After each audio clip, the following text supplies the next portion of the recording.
네, 안녕하세요 여러분, 반갑습니다. 송기태입니다. 자, 우리 이번 시간은 10번째 시간이 됐습니다. 환경 파트로 들어가게 되는데요. 지금까지 우리가 10번째 시간을 맞이할 때까지 절반을 해온 거다라고 생각을 하신다면 이제 반환점을 돌아서 마지막 완강까지 몇 강 남아있지 않습니다. 중간 정도 와서 여러분들이 지금까지 배웠던 것들이 뭔가 한번 확인을 하면서 오늘 배워야 되는 환경 파트에 대해서 제가 자세히 한번 얘기를 해보도록 하겠습니다. 일단은 시작할 때 제가 호시우보의 자세를 강조했었죠. 뚜벅뚜벅 걸어가면서 마무리 완강까지 한번 해보자, 도전해보자 라고 얘기를 했었는데요. 지금 10번째 시간까지 함께 해주셨다면 참 많은 강을 해오신 거다라고 얘기하고 싶습니다. 일단 현대생활과 응용윤리 파트에선 이론에 관한 얘기들을 자세히 배웠었습니다. 기억나시나요? 두 번째는 생명, 성, 가족윤리였고요. 지난 시간엔 이제 과학에 대한 이야기, 그리고 이번 시간에 이제 환경, 정보윤리 이렇게 펼쳐져 가게 됩니다. 선생님이 환경 시작하면서 이런 얘기를 좀 하고 싶은데요. 지난 2015학년도 수능, 바로 직전 수능이었죠. 가장 어려운 문제가 바로 이 환경윤리 파트에서 출제가 됐습니다. 이번 시간은 두 단원을 합쳐서 제가 한 강에 준비를 해봤는데요. 일목요연하게 환경에 대한 이야기를 한 강에 마무리를 해드릴 겁니다. 여러분들이 이번 한 시간을 통해서 수능에 출제되는 아주 어려운 파트를 내가 정리한다라는 개념으로 만나주셨으면 좋겠습니다. 자, 이것만은 꼭 제시하면서 오늘 본격적인 수업 시작해 보도록 하겠습니다. 일단 인간 중심주의의 특성이 뭐냐라고 해놨는데요. 결국 이 얘기는 환경 문제가 바로 서구인을 중심으로 하는 근대 사회 이후가 되겠죠. 이 정복지향적 자연관이라고 표현하기도 하는데요. 이게 바로 인간 중심주의라고 표현을 합니다. 그것과 환경 문제 그리고 환경 윤리와 연결해서 좀 여러분들이 정리를 해봐야 될 것 같고요. 두 번째는 그것과 다른 성격을 갖는 게 있습니다. 점점 확대가 되는 게 인간 중심주의, 아래에는 동물 중심주의, 그 아래에는 생명 중심주의, 가장 넓은 판이 생태 중심주의가 되겠죠. 이런 개념들을 여러분들이 비교해서 정리를 해야 되겠고요. 동물 중심주의와 생명 중심주의 비교해서 나오는 문제도 있습니다. 그래서 벤 다이어그램을 그리면서 공통점, 차이점 정리하는 것도 중요하겠죠. 마지막으로 피터 싱어라고 하는 학자의 동물 중심주의적 관점이 아주 시험에 잘 다뤄지는 내용이니까 여러분들이 그걸 유념해서 같이 정리해 주시면 되겠습니다. 자, 우리 교재는 먼저 좀 순서를 바꿔볼 거예요. 114페이지부터 진행을 할 거거든요. 자, 114페이지를 한번 펼쳐봐 주시고 114페이지의 테마 3번부터 먼저 하려고 합니다. 내용을 보시면 환경 문제에 대한 윤리적 고려라고 나와 있는데요. 환경 문제에 대해서 우리가 현실적인 문제가 어떤 것들이 있느냐 이 얘기를 먼저 꺼내보고 그 다음 앞으로 돌아가서 이제 환경 윤리의 이론들을 한번 정리를 해보도록 하겠습니다. 자, 준비한 자료를 같이 보실까요? 역시 영화 그 다음에 우리가 볼 수 있었던 다큐멘터리 이런 것들을 제가 소재로 꺼내서 환경 이야기를 해보려고 합니다. 환경, 이제는 한 지역적으로 해결해야 되거나 아니면은 한 국가의 문제라거나 아니면은 한 민족에게만 해당되는 그런 문제는 아니게 되었습니다. 바로 세계 윤리적 관점에서 접근을 해야 된다라는 얘기인데요.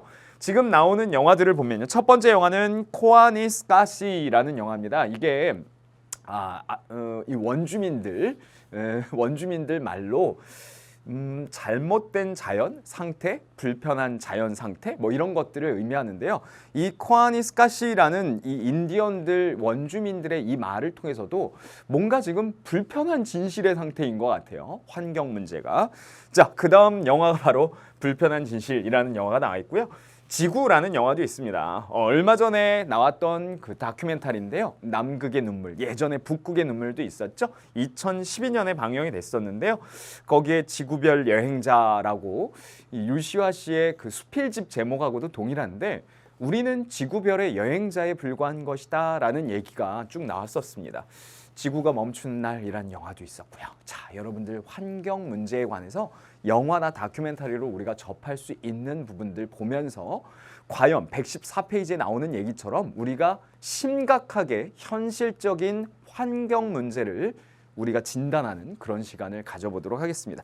자, 먼저 제가 준비한 자료를 보시면요. 환경 문제의 심각성이라고 바로 114페이지에 나와 있습니다. 가장 우리가 심각하다라고 하는 것 구분해서 한번 보면요. 대기오염, 수질오염, 토양오염 순으로 이렇게 이야기를 할 수 있겠죠. 대기오염, 기후변화, 온난화 아주 직접적인 원인이 되고요. 이산화탄소뿐만이 아니라 지금 지구의 굉장히 많은 부분의 환경 문제, 대기오염과 수질오염, 토양오염 같이 얽히고 설켜 있는 문제인 거죠.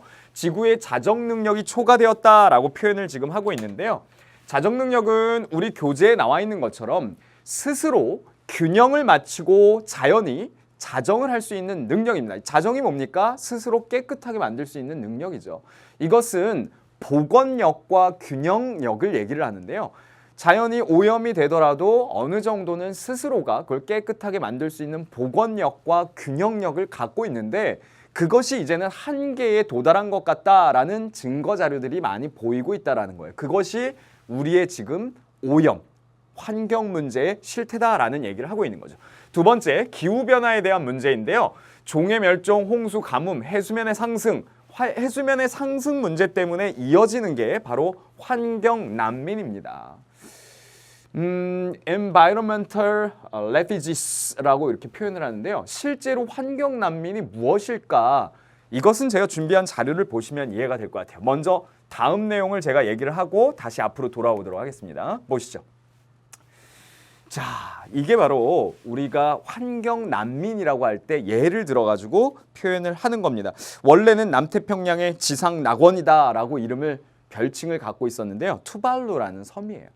근데 이 섬이 정말 아름답지 않습니까? 다음 장면 한번 볼까요? 너무 아름다운 섬이고 놀러 가고 싶죠. 그런데 지구 온난화 문제 때문에 이제는 우리가 여기서 더 이상 살 수가 없게 되었구나라고 선언을 해버렸습니다. 그게 선생님이 찾아보니까 2001년에 국토 포기 선언을 하게 되죠. 이것을 바로 환경 난민이라고 표현합니다. 비단 지구온난화에 의해서 해수면 상승 문제뿐만이 아니라 여러 가지 복합적인 사막화 문제라든지 환경 문제 때문에 본인이 살던 지역을 떠나게 되는 것을 우리가 환경 난민이라고 표현을 하는 거죠. 진짜 심각한 우리의 문제가 되어 있다라는 거고 전 지구적인 문제다라고 봐야 될 것 같습니다. 자, 가라앉을 위기에 처해 있는 몰디브 섬에 대한 얘기도 많이 나오고 있습니다. 이런 것들을 봤을 때 실제로 온난화, 기후변화 때문에 이제는 환경 난민까지 생기는구나 라는 것을 이해해 주시면 좋겠고요. 그 다음 자료를 보면 저개발 국가의 문제가 더욱 심각하다라는 게 이게 환경 문제에서도 환경 문제 자체에서도 부익부 빈익빈 현상이 벌어지고 있는 모습을 확인할 수 있습니다. 환경 문제 발생의 근본 원인은요. 자, 요거는 선생님이 한번 정리를 해본 건데 교재에 여러분들이 같이 쓰면서 정리를 해봤으면 좋겠습니다. 서구인의 인간 중심적, 정복지향적 자연관. 자, 서구인들은요. Man, blank, the nature. 이렇게 표현을 해봤을 때 사람들이 자연 위에 서구인들은 어떤 단어를 쓰면 좋을까요? 네, on the nature. 즉 자연 위에 군림하는 정복지향적 자연관을 내세웠던 것이 사실이고요. 근대의 서구는요. 특히나 근대 이후에 그런 것들이 많았었죠. 오늘 우리가 이론으로 정리하게 될 인간 중심주의가 거기에 해당이 될 겁니다. 그래서 동양과는 참 다른 관점을 갖고 있었는데 동양을 여기에다 블랭크를 넣으면 man blank the nature. 동양의 자연관은 어땠을까요? 저는 with가 가장 좋을 것 같습니다. 사람들이 자연과 더불어서 살아간다라는 것이 동양의 관점이었다면 그것과 다르게 서양이 정복지향적 자연관을 갖고 있는 것 자체가 환경 문제의 첫 번째 원인이다라고 얘기를 하고 있고요. 두 번째, 생태계의 순환 과정에 대한 인간의 무지이다. 요것은 아까 얘기한 자정 능력과 연관이 되겠죠. 우리가 무지막지하게 모든 것들을 다 개발하고 써도 자연은 스스로가 자정 능력을 가지고 헤쳐나갈 것이다 라고 생각을 했던 것이 무지했던 것이다 라고 얘기를 하고 있는 거죠. 무절제한 인간의 소비 형태와 사회 구조가 문제다라고 세 가지를 정리할 수가 있겠습니다. 자, 여기까지 빠른 속도로 지금 우리 현재의 환경 문제가 어떤지를 보여주는 114페이지 환경 문제 현실적인 부분들을 확인을 해봤는데요. 다음 자료 한번 같이 보시죠. 자, 다음은 그 아래쪽에 나와 있습니다. 이런 문제를 해결하기 위해서 교재가 얘기하는 것처럼 이제는 전지구적인, 범지구적인 그런 관점이 필요하고 함께 해결을 해야 된다라는 얘기를 하고 있는데요. 자, 아랫부분에 보면 기후변화 문제를 해결하기 위해서 기후변화에 대한 국제적인 대응이 이루어지고 있다라는 거죠. 자, 리우 환경회의입니다. 옆에 나와 있는 것처럼 1992년도에 브라질에 있는 리우데자네이루에서 열렸던 리우 환경회의입니다. 기후변화에 대한 협약을 체결을 했고요. 이것이 어찌 보면은 우리가 이 기후 문제나 기후 변화에 대해서는 한 국가, 지역적이거나 한 민족에 해당되는 문제가 아니라 더불어서 해결해야 될 문제로서 세계윤리적 관점에 접근한 1992년의 리우 환경 회의를 얘기를 하겠고요. 두 번째는 이제 교토 의정서죠. 이거는 1997년에 있었습니다. 온실가스 감축을 위한 기본 방향을 국가들이 모여서 정하게 되는데요. 중요했던 것은 여기에 나오는 것처럼 아까 우리가 환경 문제에서도 양극화가 벌어지고 있다. 오히려 못 사는 국가들에게 더 심각하게 환경 문제가 도래하고 있다. 이런 얘기를 했는데요. 뒷부분에 보면 이 얘기입니다. 기후변화 문제를 해결하기 위해서는 국가 간의 의견 조율과 협력이 이루어져야 되는데요. 그것이 선진국과 개발도상국 간의 전 지구적인 차원의 협력이 필요한데도 불구하고 잘 이루어지지 않고 있는 현실이 있다라는 겁니다. 예를 들자면 선진국은 이 환경 문제가 워낙에 심각하기 때문에 개발도상국이 먼저 발전을 한 선진국에게 우리도 더 개발할 수 있게 권리를 달라. 우리 자연 환경을 내가 개발하는데 무엇이 문제냐라고 얘기를 할 때 제한을 하는 거죠. 제한점을 두는 겁니다. 이건 지구적인 문제이기 때문에 요 환경 문제는 우리가 더 심각하게 고려를 해야 되니까 개발을 좀 덜 했으면 좋겠습니다 라고 얘기를 했을 때 그 두 부분이 충돌을 하게 되고 제대로 그 협약이 실천이 안 될 수 있는 문제가 있다. 예를 들면 개발도상국은 선진국의 문제를 사다리 걷어차기라고 비하하기도 합니다. 장하준 선생님, 장하준 교수의 책 제목이기도 한데요. 먼저 발전을 해놓고 이제는 환경 문제를 문제 삼아서 더 이상 발전하지 말고 개발하지 말라라는 논리에 대해서 사다리 걷어차기다. 먼저 발전하고 올라가서 더 올라오려고 하는 뒤에 후진국들에게 사다리를 걷어차는 행위다라고 비판을 하기도 합니다. 이런 부분이 어찌 보면 범세계가 함께 고민해야 될 모든 지구가 함께 세계윤리적으로 접근해야 될 환경 문제에 대해서 잘 해결되지 않고 있는 현실적인 문제이기도 한 거죠. 자, 여기까지 빠른 속도로 얘기를 해봤는데요. 이제는 이런 환경 문제에 대해서 어떻게 해결을 해볼까? 현실적으로 경제와 환경을 결합해서 얘기를 한번 해보자라고 해서 탄소 배출권 거래제라는 것을 제안하기도 했습니다. 그 내용은요. 탄소, 우리가 알고 있는 이산화탄소인데요. 그걸 1톤 정도로 규정을 해놓고 그것에 값어치를 매겨서 그것을 거래할 수 있게 해주는 건 거죠. 그렇게 되면 환경 문제를 해결할 수 있지 않을까 현실적인 얘기를 꺼내기도 했습니다. 그게 바로 탄소 배출권 거래제인데요. 우리나라도 이게 이제 그린 그로스라고 해서요. 녹색 성장의 하나의 일환으로서 녹색 성장 기본법이라는 것도 만들고 그 안에 탄소 배출 거래제라는 것을 법령 그리고 법 규정으로 만들어가지고 이것들을 실천하자, 실제로 이런 것들을 통해서 환경 문제를 해결해보자 라고 제안을 하기까지 했었습니다. 자, 그 다음 장에 넘어가 보시면 이제 요나스 이야기가 또 나옵니다. 우리가 이미 요나스는 생활과 윤리에서 저하고 자세히 다뤘었습니다.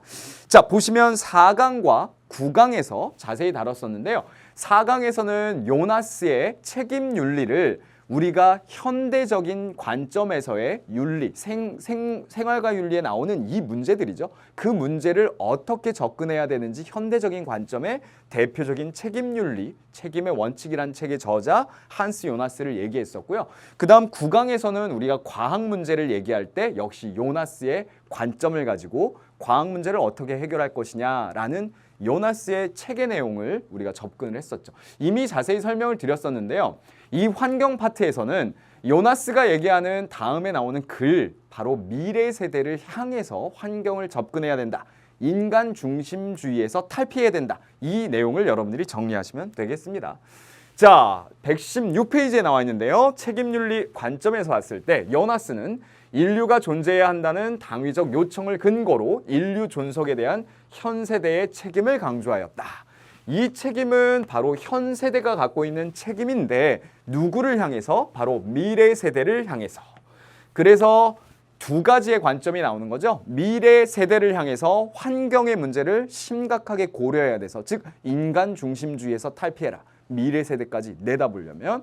두 번째는 우리가 나의 지금 의도했던 행위에 대한 책임에서 벗어나 의도치 않은 행위에 대한 결과까지도 고려하는 그런 자세가 바로 책임윤리, 책임의 원칙에 나와 있다라고 정리를 하면 되겠습니다. 자, 제가 수업 시작하고 한 15분 정도 예상했던 대로 전체적으로 114페이지부터 나오는 우리 교재의 환경 문제가 얼마만큼 심각한지, 그리고 현실적인 그런 문제들을 이런 지문을 가지고 활용할 수 있기 때문에 얘기를 해드렸고요. 이제부터 중요한 본론이 들어옵니다. 그게 바로 환경윤리에 대한 이론들이 나오게 되는 거죠. 아까 말씀드린 대로 인간 중심주의, 동물 중심주의, 생명 중심주의, 그리고 생태 중심주의라는 네 가지의 관점을 우리가 좀 비교를 해봐야 될 것 같아요. 자, 먼저 인간 중심주의의 대표적인 학자 3명이 나와 있습니다. 제가 필기를 통해서 쭉 설명을 드려볼 건데요. 제가 만든 표를 한번 여러분들 보세요. 요게 인간 중심주의, 동물 중심주의, 그 다음에 생명 중심주의, 생태 중심주의를 이렇게 정리한 표인데요. 이거는 제가 그대로 자료실에 올려놓을 테니까 여러분들이 이걸 잘 다운로드 받아서 가장 중요한 핵심 내용만 제가 정리를 해봤습니다. 그래서 오늘 필기를 통해서 정리를 해드리고 수업 말미에 다시 한번 이 자료를 보여드리면서 마무리를 한번 해볼 거예요. 자, 앞으로 다시 돌아가 보면 베이컨, 데카르트, 칸트에 이르는 인간 중심주의의 관점들, 어떤 내용들이 있느냐, 세부적인 내용을 좀 필기를 통해서 정리를 해보고요. 이런 대표적인 학자들이 바로 어떤 관점에서 인간 중심주의를 내세우는지 정리를 한번 해봐야 될 것 같습니다. 자, 그러면 자리를 옮겨서 지금부터 이제 선생님이 착실하게 내용 정리를 한번 해보도록 할게요. 자, 환경 문제에 대한 첫 번째 이야기는 바로 인간 중심주의입니다.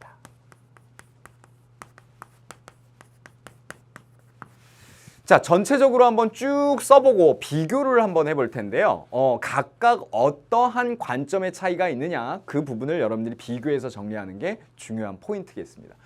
자, 인간 중심주의의 첫 번째 우리 교재에 나오는 것처럼 일단 도구적 자연관이라는 게 첫 번째 나오는데요. 저도 외가로 1번으로 도구적 자연관 한번 적어보죠. 자, 도구적 자연관의 대표적인 학자는 2명이 나옵니다. 첫 번째는 누굽니까? 바로 아리스토텔레스예요. 자, 아리스토텔레스의 관점은 딱 하나만 알아두시면 됩니다. 뭐냐? 이 사람은 모든 설명을 이렇게 차근차근 단계적으로 설명하거든요. 굉장히 많은 책들을 썼는데 특히나 피직스라는 책에서 자연현상과 물리학적인 관점을 설명하는데 하나의 단계를 설명해요. 그러면서 예를 들면 이런 거죠. 식물은 뭘 위해서? 동물을 위해서. 동물은 인간을 위해서. 이렇게 단계로 설명을 하는 거예요. 그래서 현실태, 가능태 뭐 이런 표현도 나오고요. 그래서 원래 도토리 씨앗이 있으면 점점 자라서 상수리 나무가 된다. 뭐 이런 표현들을 막 쓰면서 비유를 하거든요. 여기에서 중요한 표현은 이겁니다. 바로 식물, 동물, 인간으로 가는데 인간이 최종 목적이라는 거예요. 그러면 최종 목적인 인간을 위해서 식물과 동물은 수단으로 쓰일 수 있다라는 얘기이기 때문에 인간 중심주의라는 겁니다. 요거 외우면 돼요. 여러분들이 더 자세하게 뭐 내용 정리할 것도 없습니다. 두 번째, 토마스 아퀴나스가 나옵니다. 자, 토마스 아퀴나스는 바로 중세의 철학자죠. 중세의 후반기에 등장하는 스콜라 철학의 아주 유명한 사상가인데요. 토마스 아퀴나스가 이런 얘기를 합니다. 인간은 무엇이냐? 자, 노란 펜으로 계속 써볼까요? 여러분들 파란 펜으로. 인간은 신의 모사이다. 자, 모사는 바로 성대 모사할 때 그 모사입니다. 그러면 이 모사라는 건 신이 인간을 아주 사랑해서 신과 똑같은 모습으로 인간을 만들어 놨다라는 거예요. 그러면서 모든 능력과 권한을 주게 되죠. 즉 인간에게 땅 위에 있는 모든 것들을 부려라 라고. 그래서 이 신이 인간에게 뭘 줬느냐? 권능을 준 거예요. 어떤 권능? 관리자로서의 권능. 그래서 자연의 모든 것들을 관리하고 부려라 라는 게 인간의 능력이 돼버린 겁니다. 아주 인간을 사랑했기 때문에. 자, 그런데 두 번째 이런 도구적 자연관과 다르게 근대 사회에 들어서의 인간 중심주의적 관점이 나오게 돼요. 자, 우리는 지금 윤리와 사상이라는 수업은 아니죠. 물론 윤리와 사상이라는 수업도 선생님이 뉴탐스러운 진행을 하고 있습니다. 윤리와 사상에서는 각각의 사상가에 대해서 아까 등장했던 프랜시스 베이컨, 그 다음에 데카르트, 칸트 이런 사람들을 쭉 정리를 자세히 하겠지만 우리는 지금 환경 파트에 초점을 맞춰서 진행을 하고 있거든요. 그러면은 이 사상가들이 환경 문제를 어떻게 얘기했느냐, 그것을 정리하면 되겠습니다. 어렵게 생각하지 마시고요. 그러면 근대 인간 중심주의에 아까 우리가 첫 번째로 정리했던 사람은 누가 있을까? 1번부터 한번 얘기를 해보도록 할게요. 자, 그 아래쪽에다 한번 써볼까요? 1번입니다. 첫 번째 역시 노란 펜으로 사상가가 중요하니까요. 바로 르네 데카르트를 얘기를 해보죠. 자, 데카르트는 우리가 아까 선생님이 잠깐 보여드렸지만 인식론적 차원에서 인간이 인식론적 차원이라고 써놨는데요. 인간이 중심이다 라고 얘기를 했다라는 거죠. 이건 뭔 말이냐면 인간만이 이성을 갖고 있고 나머지는 이성을 갖고 있지 않은 존재들입니다. 그래서 인간만이 이성을 갖고 있기 때문에 위대한 존재고요. 그렇지 않은 나머지 것들은 기계에 불과한 거예요. 심지어 데카르트는 동물도 기계에 불과하다라고 얘기를 했습니다. 그 얘기는 결과적으로 인간이 왜 위대하냐? 이성을 갖고 있으니까 라는 말로 정리가 되는 거죠.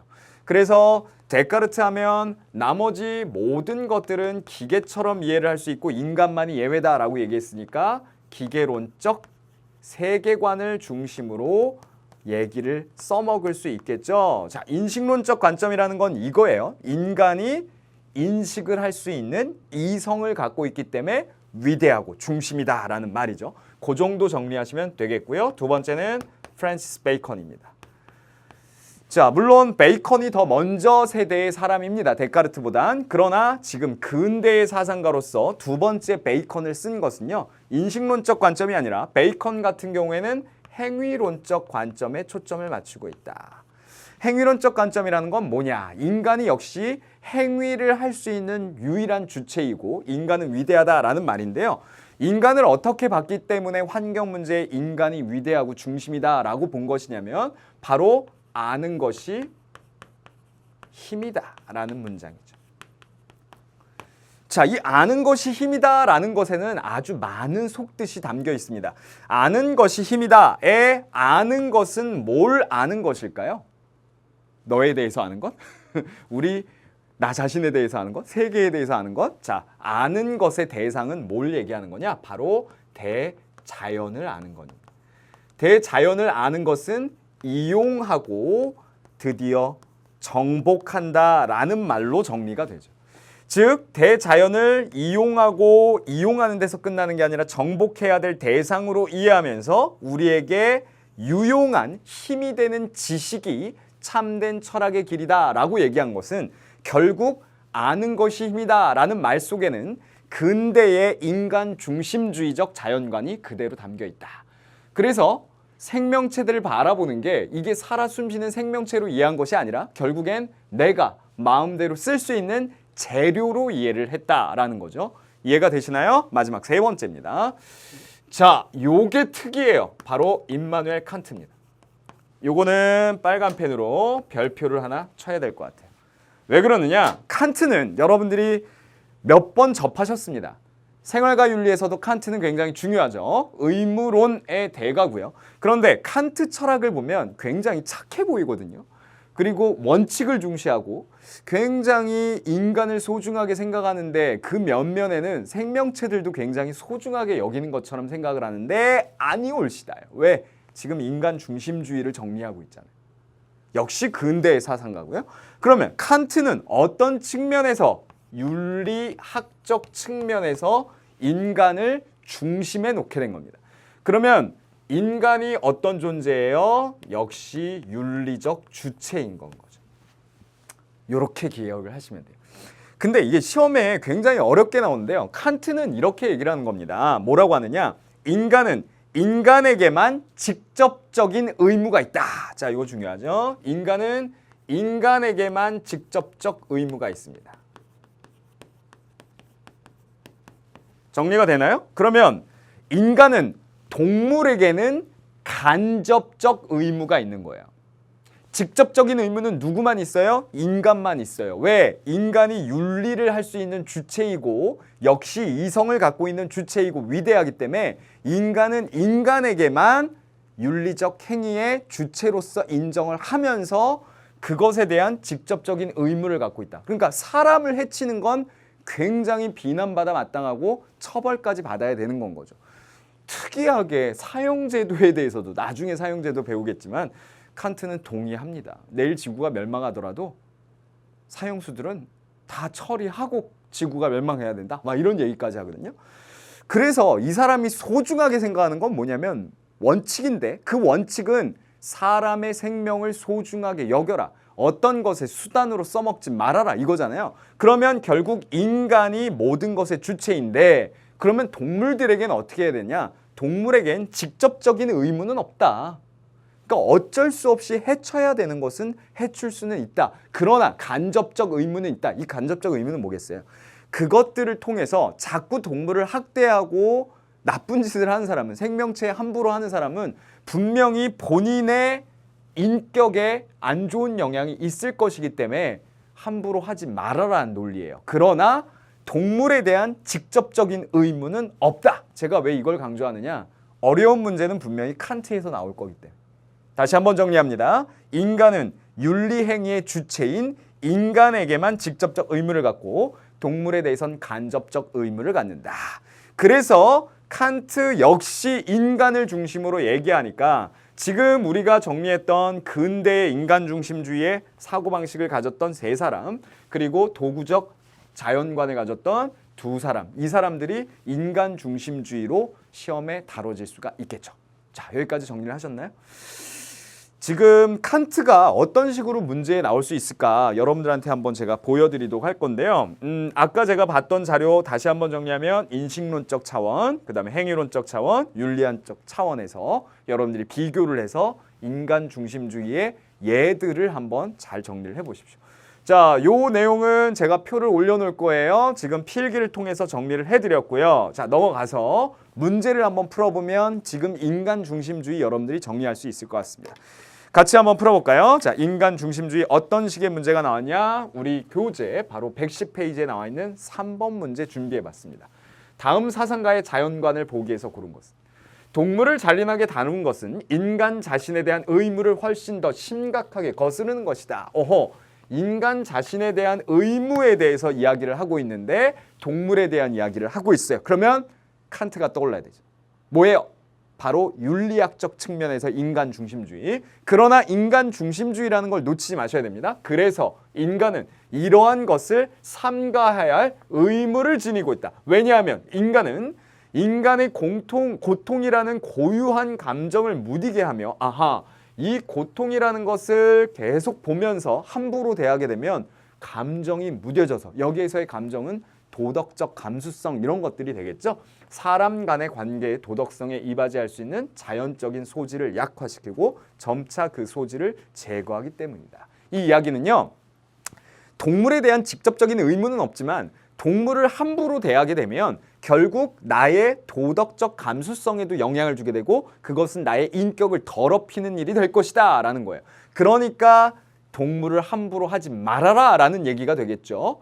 그렇지만 중심은 뭐에 두고 있는 거예요? 인간 중심주의. 왜? 나의 인격의 문제이기 때문에 라는 거죠. 그러면 문제를 한번 선택지를 골라내기 위해서 보기를 한번 봅시다. 인간은 동물에 대한 간접적 의무를 지닌다 라고 하면 당연히 인간이 간접적 의무를 가진다라는 것을 골라달라고 했죠. 왜? 인간은 인간에 대해서는 직접적 의무를 갖지만 동물에 대해서는 간접적 의무를 갖는다. 그래서 기억은 골라줘야 되는 거예요. 니은입니다. 이성적 존재만이 자율적이고 도덕적 존재이다. 그렇죠. 요게 대표적인 칸트를 활용해서 내는 인간 중심주의 문제라는 거예요. 자, 디귿. 동물을 도덕적 주체로 인정하고 존중해야 된다? 안 되죠. 지금 여기에 도덕적 주체로 인정할 수 있는 건 누구만 되는 거예요? 인간만 해당이 되는 거죠.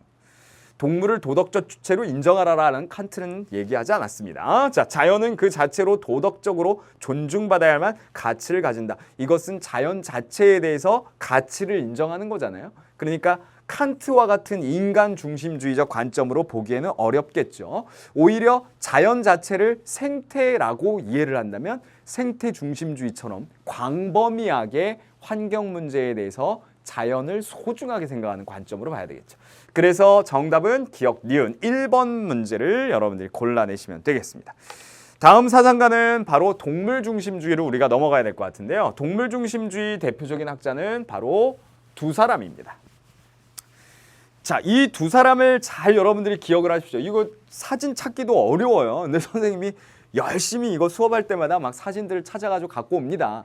여러분들이 사람 얼굴도 기억을 하고 아, 그 사람이 그런 식으로 얘기했지 이미지 메이킹을 잘 해주시면 분명히 좋은 영향이 있을 거예요. 기억하는데. 자, 감정 중심주의라고 표현을 하는데요. 그 이야기는 동물 중심주의 이코르 감정 중심주의다라고 이해를 하는 겁니다. 뭔 말이냐? 동물도 인간과 동일한 감정을 갖고 있다라는 거죠. 이해하셨나요? 즉, 동물을 함부로 대하지 말아야 되는 건 동물이 갖고 있는 그 감정이 인간과 똑같다. 그 감정은 바로 고통을 싫어하고, 그죠? 고통을 회피하려고 하는 것. 그 다음에 행복을 좋아하는 것. 이것은 당연한 거 아니냐? 그러니까 우리가 피터 싱어를 다루기 전에 먼저 공리주의를 다루게 될 건데요. 대표적인 동물 중심주의라고 표현을 합니다. 파토센트럴리즘이라고 표현을 하는데요. 동물 중심주의를. 두 번째는 바로 톰 레건이라는 학자예요.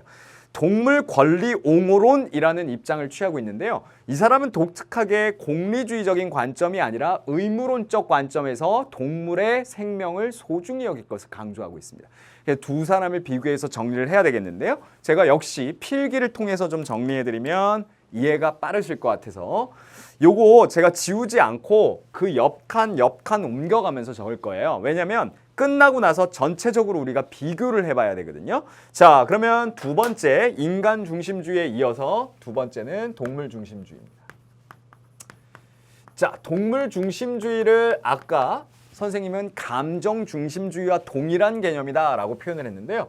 가장 대표적으로 동물 중심주의의 사상가들 역시 감정이라는 것 그리고 쾌락, 고통 이런 것들을 얘기하는 사람들은 대표적으로 공리주의자들이죠. 그래서 1번은 바로 공리주의를 정리해야 됩니다. 근데 제가 많은 내용을 다 쓰진 않겠습니다. 왜냐하면 포인트는 지금 환경에 대해서 그 사상가들이 뭐라고 생각하느냐거든요. 그래서 역시 학자들의 개념은 노란 펜으로 딱딱 일목요연하게 키워드를 쓸 건데 나머지 내용들은 제가 말로 설명을 드릴게요. 자, 공리주의의 가장 중요한 표현은 이거죠. 최대 다수의 최대 행복. 근데 여기에 나오는 최대 다수의 최대 행복이라고 제가 쭉 쓴 것 중에 가장 중요한 표현은 바로 행복입니다. 근데 행복이다라는 게 결국 뭘 얘기하는 거냐? 그렇죠. 쾌락을 의미하는 거예요. 최대 다수의 최대 쾌락과 똑같은 말이거든요. 그럼 결국 공리주의가 내세우는 건 많은 사람들이 쾌락을 느끼는 쪽으로 해줘야 그게 도덕이다라는 거예요. 다시 한번. 많은 사람들이 쾌락을 느끼는 쪽이 도덕적인 것이다 라는 거죠. 근데 동물을 대하는 것도 마찬가지라는 거예요. 그러면 우리 문제에 나오는 것처럼 1번 대표적으로 제레미 벤담이라고 하는 공리주의자가 있고요. 양적 공리주의의 대표적인 학자이고 2번 존 스튜어트 밀이 있습니다. 근데 이 두 사상가들 다 묶어서 결국 플러스 마이너스를 재는 건데요. 그리고 플러스 마이너스라는 걸 재서 결국엔 최대 다수의 최대 행복이라는 걸 이끌어낼 수 있다라는 거예요. 그게 도덕적인 행위다라는 거니까. 그러나 존 스튜어트 밀은 좀 독특한 사상가긴 하죠. 이 사람은 질적 공리주의를 주장하기도 하였으니까요. 어쨌거나 이 사람들은 고통을 주는 쪽으로의 행위는 역시 동물들에게도 하지 말아야 된다라는 거죠. 동물도 고통을 느끼는 것은 인간과 동일하니까 라는 표현입니다. 여러분들은 집에서 애완견이나 고양이, 애완동물 많이 기르시나요? 가끔 애완동물을 보면서 저 아이들도 나와 동일한 감정을 갖고 있는 것 같아. 어떨 땐 기뻐하고 어떨 땐 슬퍼하는 것 같고. 그것이 포인트다라고 이해하면 동물과 나는 동일하다. 나의 집에 키우고 있는 우리 아이들, 동물 애완견이나 고양이 같은 이런 동물 아이들도 나랑 똑같다라고 생각하시는 게 바로 고통, 감정, 그리고 행복 이런 감정에 초점을 맞춘 거잖아요. 그게 바로 동물 중심주의의 공리주의가 내세우는 관점입니다. 두 번째는 현대판 공리주의자라고 불리우는데요. 바로 피터 싱어라는 사람. 자, 노래를 잘했는지 모르겠지만 하여튼 이름이 피터 싱어입니다. 근데 싱어가 쓴 아주 유명한 책이 있어요. 그 책을 여러분들이 기억을 하시면 되는데 동물 해방이란 책입니다. 자, 기억하기 쉽죠? 1975년에 논문 형태로 쓰여졌다가 아주 유명해진 책입니다. 근데 동물 해방이라는 책을 딱 보면 제목이 동물 해방이잖아요. 식물 해방 아니거든요. 결국 패토센트럴리즘이라고 표현하는 이 동물 중심주의의 관점은 동물과 인간이 동일하다라는 거예요. 식물까지 더 확대가 되고 생명체 자체에 대한 것까지 확대가 된 건 아닙니다. 그런데 동물 해방이나 죽음의 밥상, 세계화의 윤리 이런 책들을 썼던 이 피터 싱어가 내세운 가장 중요한 개념이 뭐냐라는 건 동물들도 인간과 평등하다라는 거예요. 어떤 면에서 자, 요 글자가 중요하죠. 요것만 기억하시면 돼요. 쾌, 고, 감수 능력. 자, 이 쾌고 감수 능력이라는 건 뭐냐? 쾌락을 느끼고 고통을 느끼는 그 감수 능력, 받아들일 수 있는 감정에 있어서는 동일하다라는 표현이죠. 그러면 동물과 인간이 평등하다라는 그 개념이 쾌고 감수 능력에서 나오기 때문에 3번입니다. 피터 싱어가 종차별주의라는 걸 내세우면서 인간과 동물은 동일하다. 왜? 쾌고 감수 능력에서는 동일하니까. 그래서 이 사람이 주목한 것은 결국 공리주의와 마찬가지의 감정. 그래서 동물 중심주의를 감정 중심주의라고 부르기도 하는데요. 그 내용이 공리주의와 똑같기 때문에 이 두 사상은 공리주의적 관점입니다. 현대판 공리주의자고요. 근데 독특한 사람이 세 번째 나옵니다. 그 사람이 바로 누구냐? 톰 레건이라는 사람이에요. 근데 이 톰 레건은 이러한 공리주의적 관점이 아니고 의무론적 관점에서 접근을 하는데요. 어떤 의무론적 관점에서 주장을 하느냐? 동물들도 인간과 똑같이 동물 또한 이코르 역시 감정을 느끼는 존재로 이해한 것이 아니라 동물도 자신의 삶의 주체이다라고 얘기를 한 거예요. Subject of a life, 즉 자신의 삶의 동물들도 주체다라고 표현을 한 거죠. 그렇기 때문에 함부로 해서는 안 된다라는 개념을 이야기한 겁니다. 결국 지금 여기에서 얘기하는 이 관점들은 중심을 누구로 보는 거예요? 동물을 중심으로 이해를 하고 있는 거죠. 자, 그러면은 역시 제가 지금 필기를 해놓은 걸 두고요. 준비한 문제를 한번 풀어보면 지금 동물 권리 옹호론을 얘기한 톰 레건이나 아니면은 감정 중심주의의 피터 싱어 이런 사람들이 어떤 식으로 동물 중심주의를 내세우는지 이해할 수 있을 것 같습니다. 자, 이 자료는 역시 뉴 탐스런 104페이지에 나오는데요. 104페이지에 나오는 동물 중심주의 윤리와 그 다음에 이 내용에서의 벤담이나 싱어, 그 다음에 레건을 어떻게 우리가 비교해서 얘기할 수 있느냐.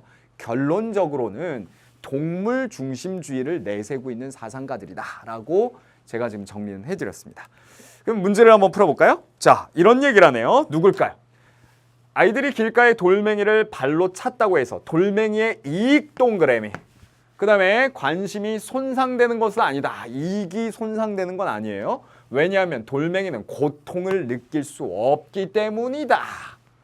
그래서 어떠한 존재에 대해서 그것이 이익이 되는 쪽으로 해줘야지 고통을 주는 쪽으로 하면 안 된다. 근데 그 고통은 바로 감정적으로 고통을 느끼는 것.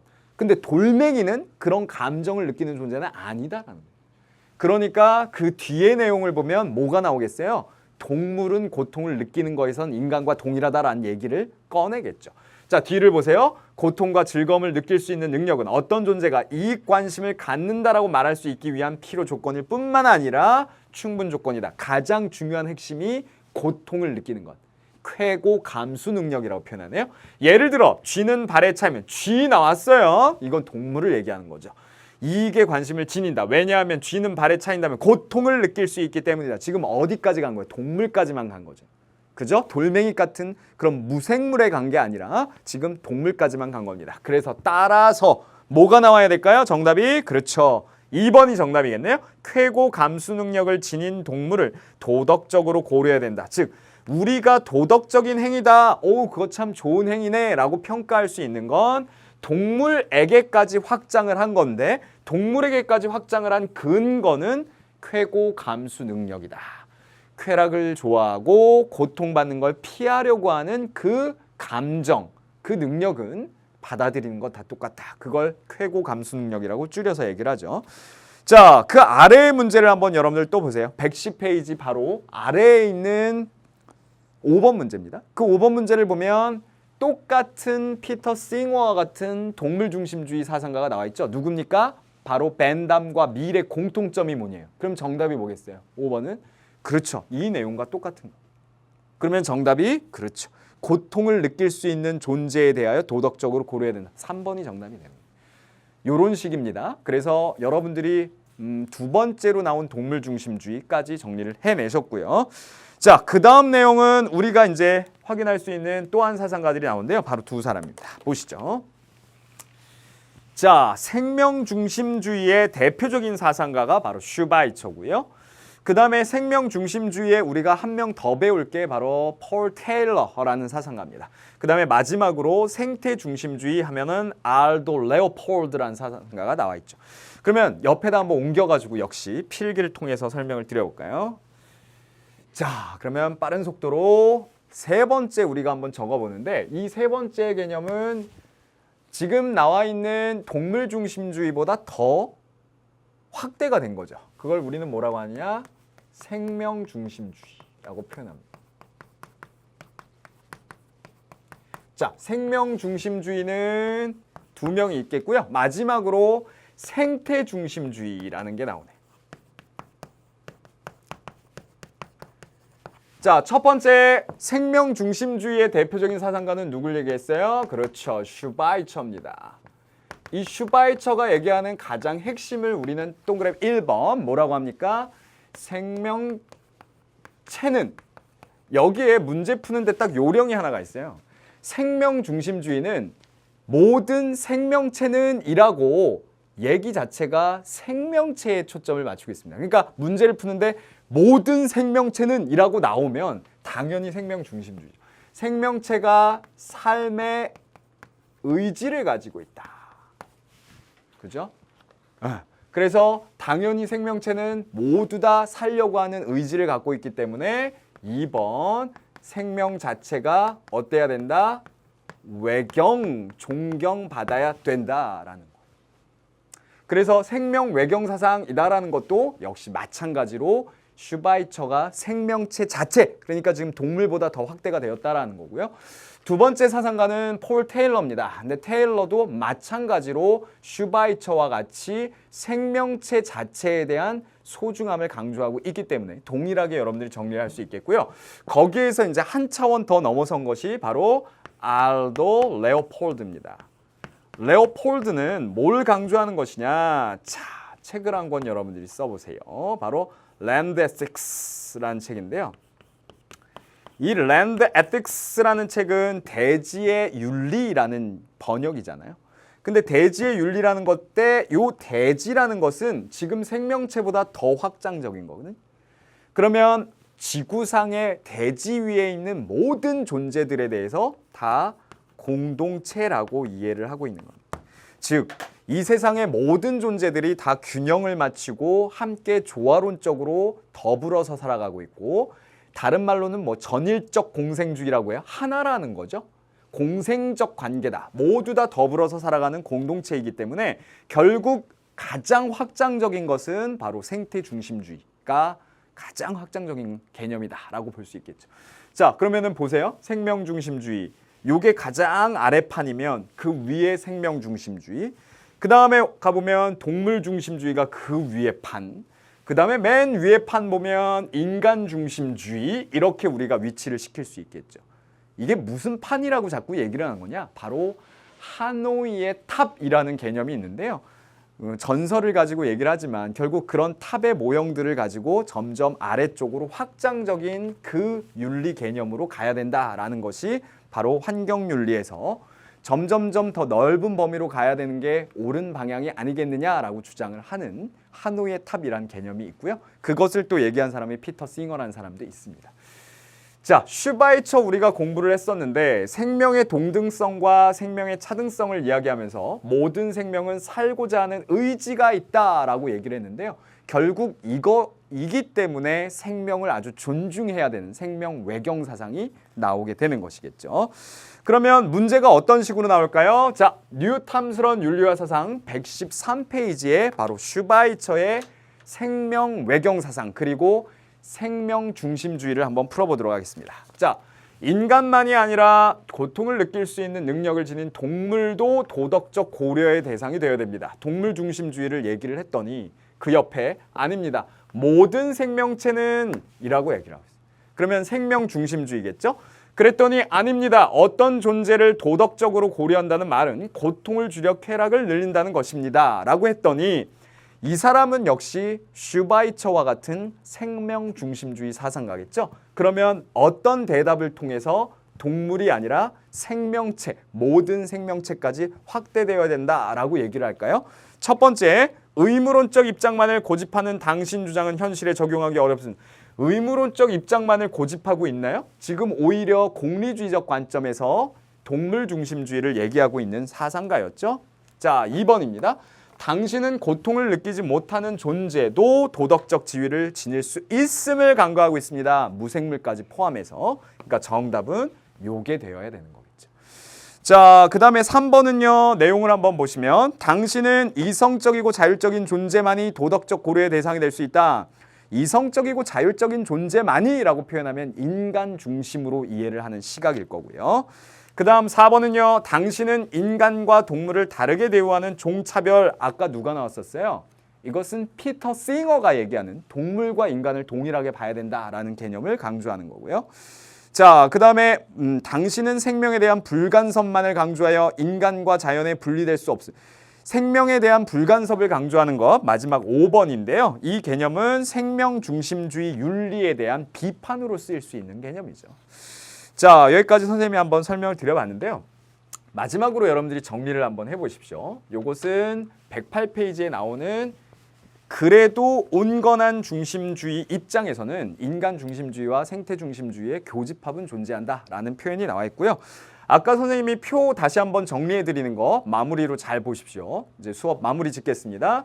인간 중심주의 윤리 선생님 표 올려놓은 거 꼭 다운로드 받아서 확인해 주시고요. 동물 중심주의 이런 내용들이 벤담, 싱어, 레건까지 우리가 정리를 했고 슈바이처와 테일러의 생명 중심주의 그리고 레오폴드의 생태 중심주의까지 오늘 수업에서 다뤄봤습니다. 자, 선생님이 지금 정리한 내용들을 가지고 환경 문제를 여러분들이 1시간 만에 탁 정리를 해봤으면 좋겠고요. 다양하게 어렵게 출제될 수 있기 때문에 비교해서 정리하는 것 필요하겠습니다. 다음 시간은 이제 정보윤리 파트로 넘어가게 됩니다.